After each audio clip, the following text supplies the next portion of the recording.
Hi friends, आप लोग को स्वागत करते हैं अपने यूट्यूब चैनल पे। तो आज जो है ज्ञान बिंदु का जो है होमवर्क सीरीज 4 लेकर आए हैं। 3 तक आप लोग को हम करा चुके हैं। आज जो है डेट 4 को लेकर के आए हैं। अगर आप लोग नए आए हैं तो चैनल को सब्सक्राइब ज़रूर कर लीजिएगा। चलिए आते हैं। इसमें आप लोग जानते हैं 75 प्रश्नों को एनालिसिस किया जाता है ज्ञान बिंदु के द्वारा, जो रोशन आनंद सर है। तो आइए, इसमें करंट अफेयर्स भी मिलेगा, क्वेश्चन बैंक भी मिलेगा, आप लोग को नए नए क्वेश्चन देखने को मिलेगा। आइए सबसे पहला प्रश्न देखते हैं कि अतुल्य भारत डिजिटल पोर्टल की शुरुआत किस मंत्रालय द्वारा की गई थी। तो किस मंत्रालय के द्वारा की गई थी? तो अतुल्य भारत डिजिटल जो पोर्टल है, इसकी शुरुआत जो है पर्यटन मंत्री के द्वारा की गई थी। पूछेगा उस 2024 में पर्यटन मंत्री कौन है? तो गजेंद्र सिंह शेखावत है। यहाँ से दो प्रश्न आप लोग को याद कर लीजिए। अतुल्य जो है, अतुल्य भारत डिजिटल पोर्टल की शुरुआत 2024 में ही हुआ है, जो पर्यटन मंत्रालय के द्वारा किया गया है। इसी में अगर पूछ दे डिजिटल इंडिया मिशन की शुरुआत, तो 2015 में हुआ डिजिटल मिशन। अगला प्रश्न, वर्ल्ड फूड इंडिया 2024 का आयोजन किस मंत्रालय के द्वारा किया गया? तो ये खाद्य प्रसंस्करण मंत्रालय। आप लोग जानते हैं कि खाद्य प्रसंस्करण मंत्रालय जो है वर्तमान में वो चिराग पासवान की जी है। अगला प्रश्न इसमें पूछ दे कि वर्ल्ड फूड इंडिया 2024 का आयोजन कहाँ किया गया? तो नई दिल्ली में, जो भारत का मंडप में हुआ था। भारत मंडप जो है नई दिल्ली में, वहीं पे हुआ था। अगला प्रश्न, मानव विकास सूचकांक रिपोर्ट कौन जारी करता है? तो यूएनडीपी जारी करता है, यूनाइटेड नेशन डेवलपमेंट, संयुक्त राष्ट्र विकास कार्यक्रम इसको बोला जाता है। इसकी स्थापना 1965 में। इसका हेड क्वार्टर की बात किया जाएगी तो न्यूयॉर्क में है। मानव विकास सूचकांक का ये बहुत ही पूछा जाता है। इसी में पूछ लिया जाए कि हाल ही में मानव विकास सूचकांक में भारत का स्थान कितना है? तो 134वां है। और मानव विकास सूचकांक जारी करने का आधार क्या है? तो 3 आधार है, ये भी पूछ लिया जाए।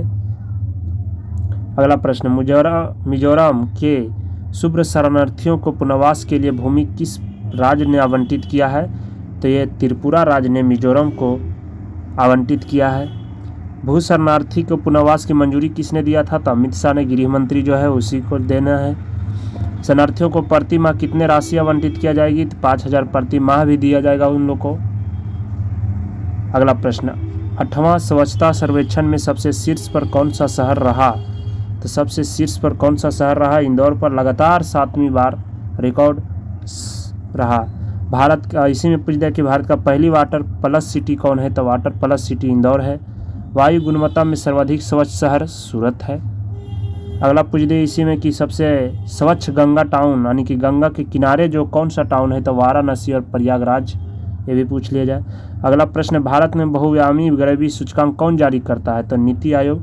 नीति आयोग की स्थापना पूछ लिया जाए तो 1 जनवरी 2015 को हुआ था। पहले योजना आयोग था, इसे हटा करके अब नीति आयोग कर दिया गया। अगला प्रश्न, रिपोर्ट 2024 के अनुसार कितने राज्यों के लोग गरीबी से बाहर निकले हैं? तो यूपी, बिहार और एमपी और राजस्थान जो है ये गरीबी से बाहर निकले हैं। अगला प्रश्न, संविधान के 75 वर्ष पूरा होने पर भारत सरकार द्वारा किस अभियान की शुरुआत की गई थी? तो ये जो शुरुआत की हमारा संविधान हमारा स्वामित्व जो संस्कृति मंत्रालय के द्वारा शुरू की गई थी, 75 वर्ष की जो हाल ही में बनाया गया है।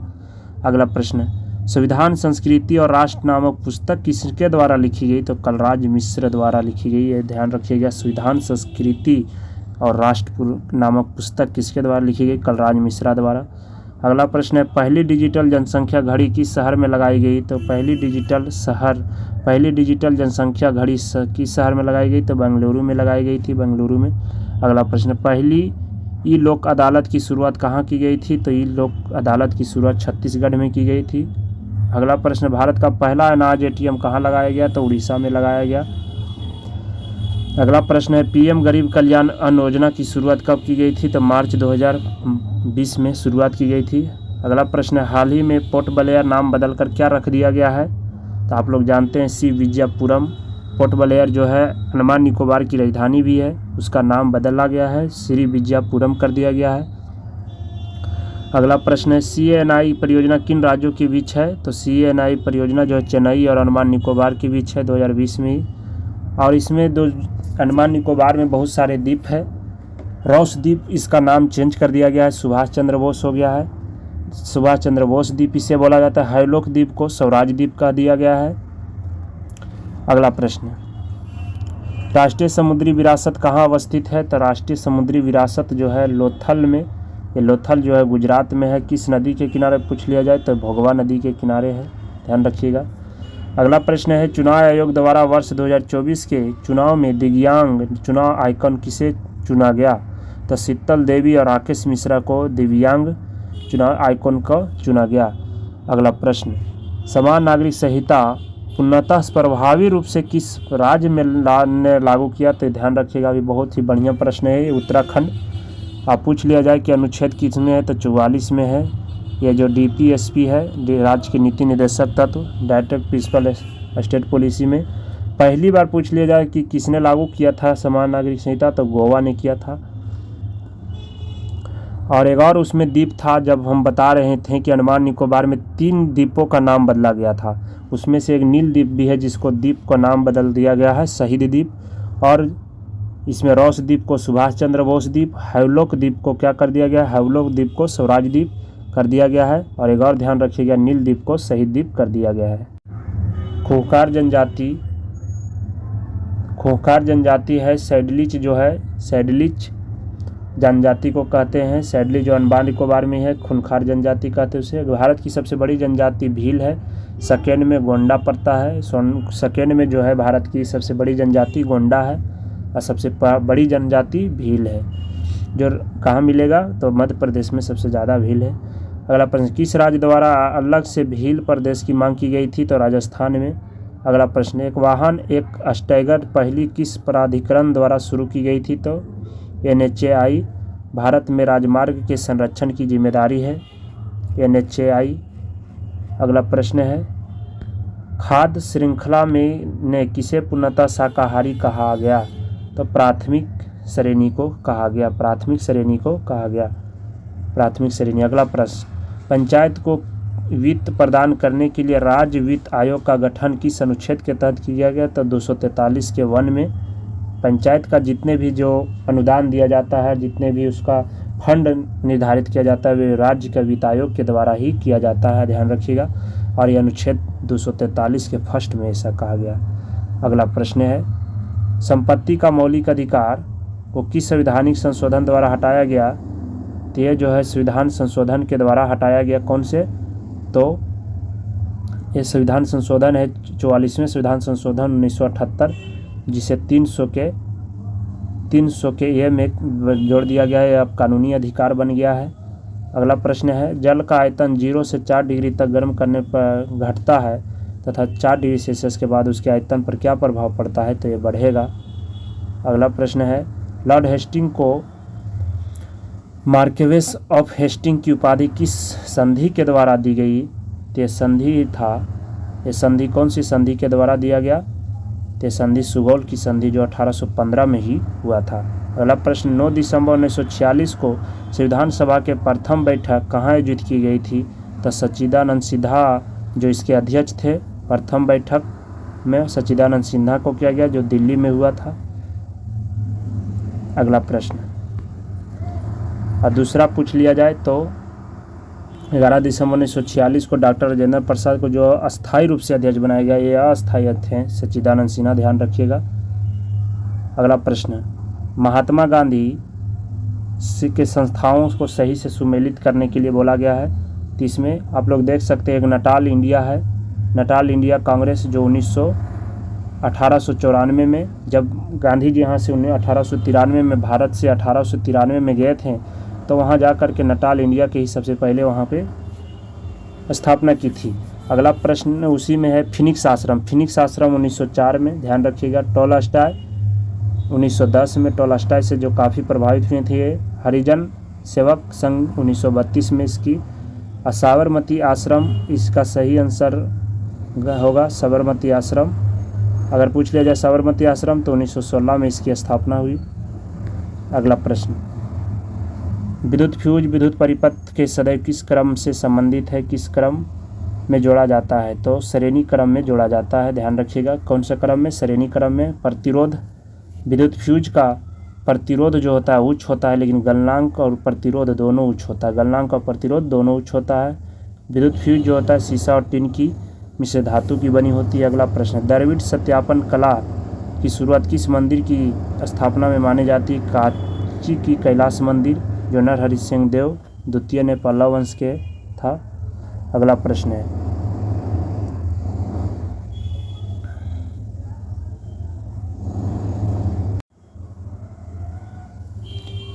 अगला प्रश्न है, रियल मैंगो और ऑपरेशन अमानत किस किस द्वारा शुरू की गई थी? तो आरपीएफ जो होता है हमारे रेलवे प्रोटेक्शन फोर्स के द्वारा, जो राज्य सरकार के अधीन आता है। आरपीएफ पूछ लिया जाए तो आरपीएफ किसके अधीन आता है? राज्य सरकार के। अगला प्रश्न है, धन विधेयक संसद को किस सदन में पेश किया जाता है? तो लोकसभा में पेश किया जाता है। आर्टिकल 110 में एक धन विधेयक है। विशेष प्रावधान, धन विधेयक के विशेष प्रावधान 109 में है, ध्यान रखिएगा। ये तीनों प्रश्न बहुत ही इंपॉर्टेंट है, ध्यान रखिएगा। अगला प्रश्न, आवर्त सारणी में उत्कृष्ट गैस को किस समूह में रखा गया? तो उत्कृष्ट गैस को रखा गया था नोबेल 18वां समूह, जिसे ग्रुप 0 ग्रुप भी कहते हैं। उत्कृष्ट गैस को नोबेल गैस, इनर्ट गैस इसका नाम भी है, ध्यान रखिएगा। अगला प्रश्न, बैडिला खान बेलाडीला किस राज्य में स्थित है? छत्तीसगढ़ में, जो कि बॉक्साइट की ही खान है, माना जाता है सबसे बड़ी खान। अगला प्रश्न, भारत की पहला सबसे न्यूनतम परमाणु बिजली संयंत्र क्रमशः कौन सा है? तो 1972 में तारापुर, 1972 में तारापुर जो महाराष्ट्र में सबसे पहली है। और सबसे नवीनतम पूछ लिया जाए तो कुंडनकुलम संयंत्र है, जो तमिलनाडु में है, जो सबसे बड़ा भी है। अगला प्रश्न, कार्बियल एनोलोंग की पठार किस राज्य में स्थित है? तो मेघालय में, जो सिसेलोंग का पठार भी बोला जाता है। अगला प्रश्न, गांधी ने भारत में पहला प्रत्यक्ष किसान आंदोलन कौन था? तो प्रथम प्रत्यक्ष किसान आंदोलन जो है खेड़ा, जो 1918 में गुजरात में हुआ था।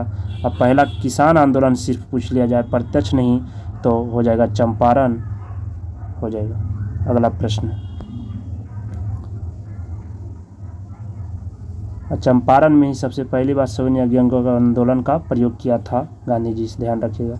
अगला प्रश्न, किस राजमार्ग को सड़क ए आजम से जाना जाता है? तो सड़क ए आजम के नाम से आप लोग जानते हैं कि grand trunk road, GT road जिसे बोलते हैं, जो अमृतसर, कोलकाता से अमृतसर, जिसे शेरशाह सूरी ने बनवाया था, अमृतसर से कोलकाता तक जाती है ग्रैंड ट्रैंक रोड, इसी को ही जीटी रोड बोलते हैं, ध्यान रखिएगा। अगला प्रश्न है, भारत में कितने राज्य में द्विसदनीय विधायिका कार्यरत है? जिसे केंद्र में लोकसभा और राज्यसभा होती है, इसी तरह राज्य में भी 2 सदन होती है, एगो विधानसभा एगो विधान परिषद, जिसे एमएलए और एमएलसी बोला जाता है। इसी को ही एमएलए एक एमएलसी होता है, तो विधान परिषद को एमएलसी बोलते हैं, अब विधानसभा को एमएलए बोला जाता है। तो ये जो 6 राज्य में है जो द्विसदनीय है, जिसमें दोनों है, विधानसभा भी और विधान परिषद भी, जैसे बिहार हो गया, यूपी हो गया, महाराष्ट्र हो गया, यानी 3 गो उत्तर भारत, तेलंगाना, आंध्र प्रदेश, कर्नाटक, 3 गो दक्षिण भारत में, ध्यान रखिएगा। अगला प्रश्न, संयुक्त राष्ट्र संघ सुरक्षा परिषद जिसे बोलते हैं में अस्थायी रूप से शामिल देशों में का कार्यकाल कितना होता है? तो कार्यकाल जो होता है अस्थायी रूप से जो होता है उनका कार्यकाल जो होता है 2 वर्ष का होता है। अस्थायी सदस्य की संख्या 10 है, लेकिन अस्थायी सदस्य की संख्या 5 है। कुल मिलाकर सुरक्षा परिषद में देश की संख्या 15 है, ध्यान रखिएगा। गंगा नदी मैदानी भाग को में कहाँ से प्रवेश करती? तो हरिद्वार में, जो हरिद्वार कहाँ पड़ता है? उत्तराखंड से भाग में जाने पर मैदानी भाग में प्रवेश करने लगता है। अगला प्रश्न है, बायोलॉजी से आ गया है क्वेश्चन। अब biology, chemistry, physics, economics, static, GK को यहाँ से मिलेगा जितना भी प्रश्न रहेगा। तो इसमें 36 नंबर प्रश्न है, कोशिकाओं का ऐसा समूह जो रूप, कार्य और उत्पत्ति में समान होता है उसे क्या कहते हैं? उत्तक कहते हैं। उत्तक जो है मुख्य विभाज्य उत्तक अंग है। अगला प्रश्न है, मानव शरीर में तरल संयोजी उत्तक के रूप में जाना जाता है आरबीसी, रक्त को तरल संयोजी उत्तक में ठोस, रक्त को 2 भाग में बांटा गया, ठोस, द्रव और गैस। ठोस में RBC, WBC, haemoglobin, platelets, heparin आता है, और द्रव में प्लाज्मा आता है। अगला प्रश्न है,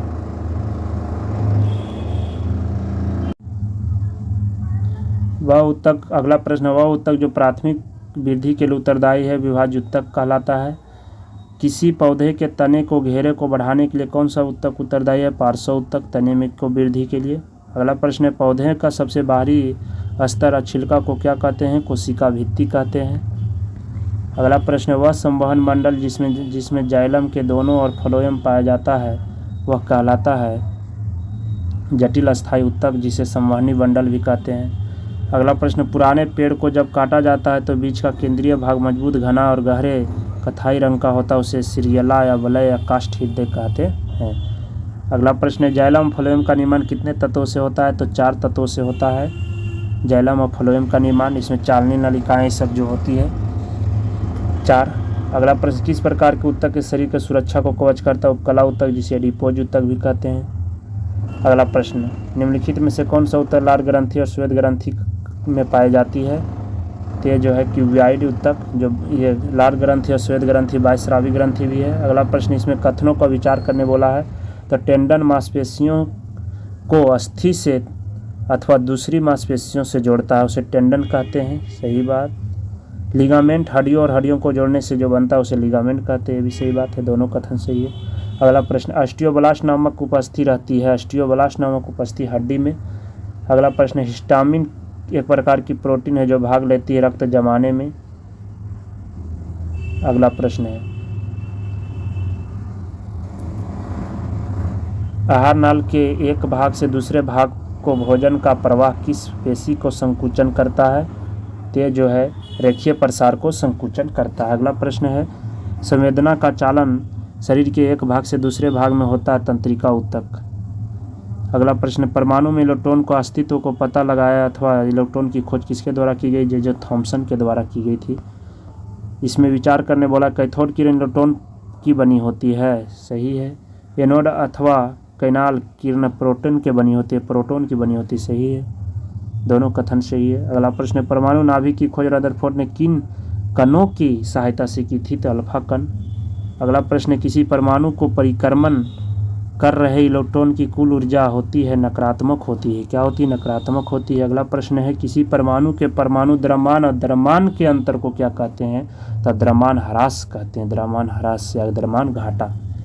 अगला प्रश्न है कथन, इसमें भी समस्थानिक के लिए कथन चुनना है। तो समान रासायनिक गुण होते हैं समस्थानिक में, भिन्न भिन्न भौतिक गुण होते हैं, सही बात है, ये दोनों सही। लेकिन भौतिक गुण समान और रासायनिक गुण अलग होता है, ये गलत बात है,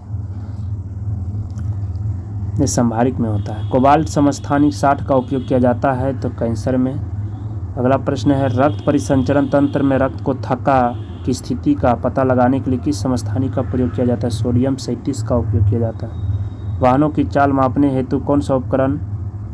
तो स्पीडोमीटर, जिसे कहते हैं ओडोमीटर।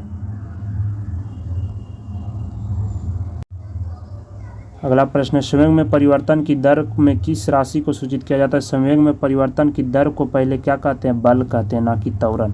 त्वरण उसे कहते हैं, वेग में परिवर्तन को दर को त्वरण कहते हैं, जबकि ये संवेग में परिवर्तन दर को बल कहते हैं। इस बल एक सदिश राशि है। किसी भी स्थिर या गतिशील वस्तु की स्थिति दिशा में तब तक कोई परिवर्तन नहीं होता जब तक कि उस पर कोई बाहरी बल ना हो सके, ये न्यूटन के प्रथम लॉ कहता है, जिसे गैलीलियो ने दिया था, इसीलिए गैलीलियो का नियम कहते हैं इसको। चलिए अगला प्रश्न है, रॉकेट किस सिद्धांत पर कार्य करता है? तो ऊर्जा संरक्षण के सिद्धांत पर, संवेग संरक्षण के सिद्धांत पर ध्यान रखिएगा, संवेग संरक्षण। अगला प्रश्न, जब मुद्रास्फीति नियंत्रण से पूर्णतः बाहर चली जाए तो इस स्थिति को कहते हैं कूदती हुई मुद्रास्फीति, मतलब बहुत जोर से ऊपर उछालता है, यानी कि कूदती हुई होती है। अगला प्रश्न, मुद्रास्फीति की गणना के लिए भारत के किन 2 सूचकांकों का प्रयोग किया जाता है? उपभोक्ता या थोक मूल्य का उपयोग किया जाता है। अगला प्रश्न है, 2019 में आय को आकलन के लिए गरीबी और बेरोजगारी का आकलन की 2 संस्थाएं क्रमशः, उनका नाम क्या है? एनएसओ, सीएसओ एनएसएसओ के मिलकर एनएसओ बना। अगला प्रश्न, अध्ययन के आधार पर बेरोजगारी कितने हिस्सों में बांटा गया है? तो 2 हिस्सों में बांटा गया है। अगला प्रश्न, जिन अर्थव्यवस्था में आर्थिक विकास या लोगों के रहन सहन स्तर काफ़ी नीचे रहता है उसे क्या कहते हैं? अल्प विकसित कहते हैं। भारत में जीडीपी में अर्थव्यवस्था के किस क्षेत्र का सर्वाधिक योगदान है? तो ध्यान रखिएगा, सेवा क्षेत्र, जिसे कहते हैं सेवा क्षेत्र, जिसमें 54 से 55% योगदान होता है सेवा क्षेत्र का।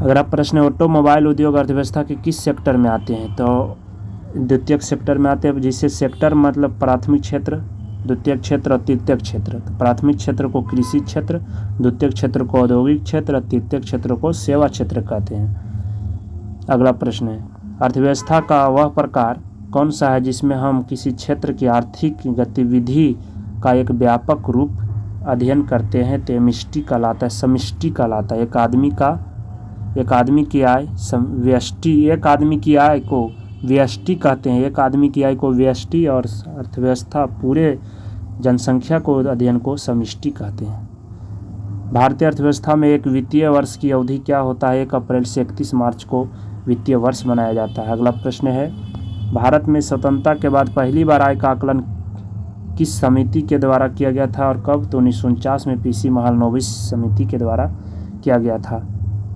अगला प्रश्न है, भारत में सबसे पुरानी शास्त्रीय भाषा कौन सी है? तो सबसे पुरानी शास्त्रीय भाषा तमिल है। शास्त्रीय भाषा की संख्या 11 है। नकटा किस राज्य की पारंपरिक लोकगीत माना जाता है? तो बिहार की नकटा मानी जाती है। अगला प्रश्न है, भारत में संगीत विधा को कितने भागों में बांटा गया है? तो संगीत विधा को 2 भागों में, भारतीय और कर्नाटक संगीत, बांटा गया है। अगर वीडियो अच्छा लगे दोस्तों तो 75 प्रश्न को हम लोग करा दिए हैं। तो वीडियो को अगर अच्छा लगे तो चैनल को सब्सक्राइब भी कर दीजिएगा और वीडियो को शेयर भी कर दीजिएगा। फिर से मिलते हैं अगले वीडियो में, तब तक के लिए धन्यवाद। जय हिंद।